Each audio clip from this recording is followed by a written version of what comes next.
Mga pagkakataon at panahon na kailangan mo siya ay hindi nyo pag-uusapan ang salitang pagkano, kundi ang friendship at kung makakatulong ba ako. Yan si Eric. Kaya naman siguro nabuo ito, no? At miyembro ka na rin, Eric, ng organisasyon na ito. At syempre, Eric, ang aking unang katanungan, bakit mo pinili o na maging partner ng Anchor Hope and Strength?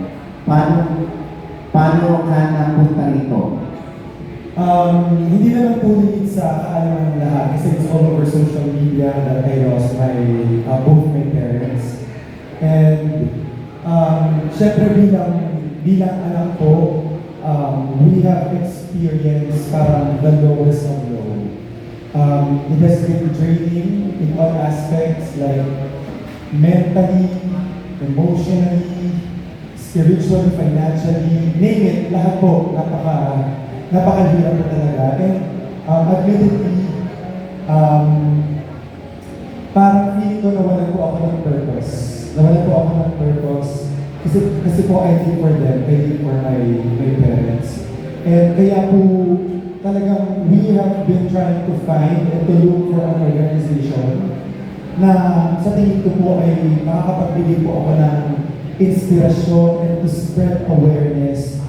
And yun nga po, tinawagan ko po si Dr. Charity Gorospel. Siya po yung oncologist ng aking nanay and naging pamilya na po sa amin kung ano po ba yung pwede kong magawa para sa mga cancer warriors at sa mga pamilya nila. And ibinigay po nila sa akin itong organization na ito.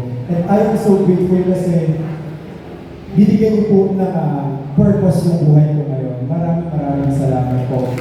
Anchor of Hope and Strength, thank you so much. Kaya Eric, po tayo dyan. Oo. So,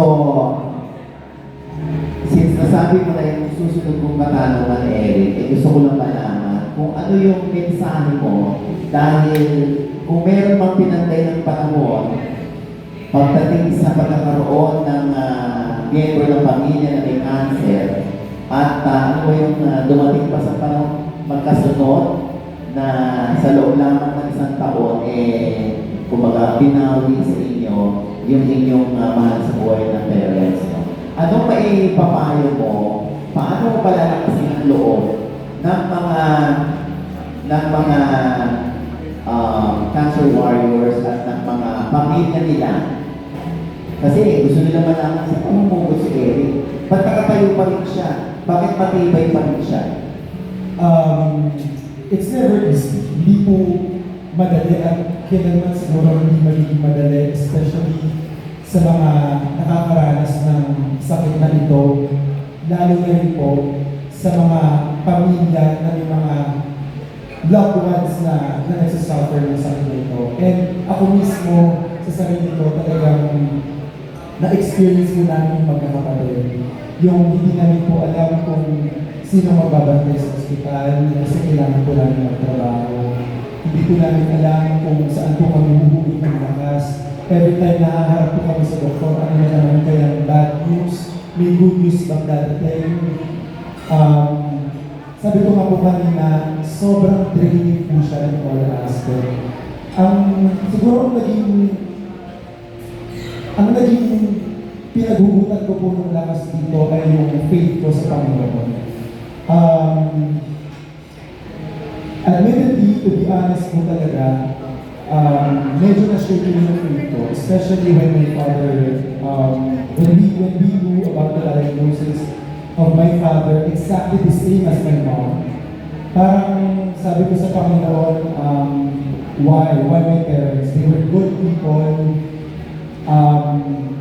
matulungin sila, mabait, they were kind people, pero bakit sila? But at the end of the day, I know that God has His reasons. Meron po siyang purpose sa lahat ng dumadating na pagsubok sa ating buhay.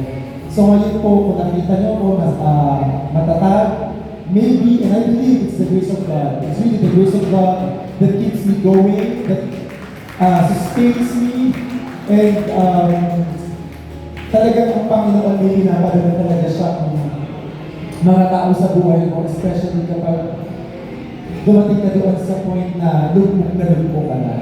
At yung mga taong to ay yung hindi po kami iniwan, pamilya ko, sa kalagitnaan ng unos na pinagdaanan namin nung ang tatay ko at nanay ko ay naghihirap ng dahil sa lung cancer. Oo, grabe, no? Imagine mo, yung suporta ni Eric sa kanyang mga magulang, no? Samantala yung, di ba, may mga cases din na may nanay nila, may cancer, tapos nasa may mga anak, wala sila. Pero ito, kahit mawala yung anak, yung mga sumusuporta sa paligid ng ating mga pasyente, ay meron yung anchor of hope and strength na naririyan para magsilbing pamilya ninyo, no? Kaya naman si Eric, ano ba to? Ikaw ba nagtatag ng anchor of hope and strength? Bukod kay, kayo dalawa ba nakaisip nito? Dito, charity? Matagal na po itong organisasyon na ito. Kami po, we were really trying to find an organization na sa tingin ko ay, alam mo yung kung paano sa ako makakatulong in my own little ways. And yun nga po, tinawagan ko po si Doc Shari, kung pwede na akong matulungan na mahanapan. Gusto kong pwede namin mabigyan ng kahit pa paano yung konting tulong man lang na sa abot ng aming mga kaya. And ito po, we came up with this idea na bakit hindi yung anchor of hope and strength na siya mismo yung nagtatag. Way back, ilang taon na po ba? 2016. 2016. Oo. So ito ay iba't ibang klase ng sakit na cancer. Hindi yung specific na breast lang. Tama? Opo. Yes. Okay. So, Eric, bigla ko tuloy naalala dahil magpo-concert ng si Eric sa kanyang milestone, yung 20th anniversary mo, no? At sa MOA, ito napakalaking venue ito. Oo. Ikaw ba maglalaan ng dalawang bakanting upuan sa harap? Para lang imagine mo na nandun yung nanay at tatay mo, na nanonood o pumapalakpak sa'yo habang ang kanilang anak ay nagpe-perform. Actually, itong concert na paparating na ito, this is my most important concert today. Kasi it will be in honor of both my parents, and it will be in honor of those who are suffering from cancer, and to those families who have loved ones na talagang nakikipaglaban po sa sakit na cancer. And kung itatanong mo sa akin, Kuya Och, na merong dalawang upuan, malalaman po nila yan sa concert. Medyo mahirap pong isipin kasi yung nanay ko at yung tatay ko, every time na magkakaroon po ako ng mga mahalagang events sa buhay ko, they were there for me. And this time, sobrang kulang. Napipil ko yung kakulangan na alam ko magtatanggal ako sa napakaraming tao. Pero yung pinag-aalalan ko at yung main people ko bakit ko ginagawa yung mga bagay na ito ay hindi ko makikita physically. So it will be hard for me, but I promise you guys that the concert will be fun and you will enjoy it, and you will be inspired by the songs that I will be singing on October 6th. Oh, yeah. So, how you wish na nandun sa harapin namin tatay mo, no? Sila mismo ay proud na pinanood yung anak nila.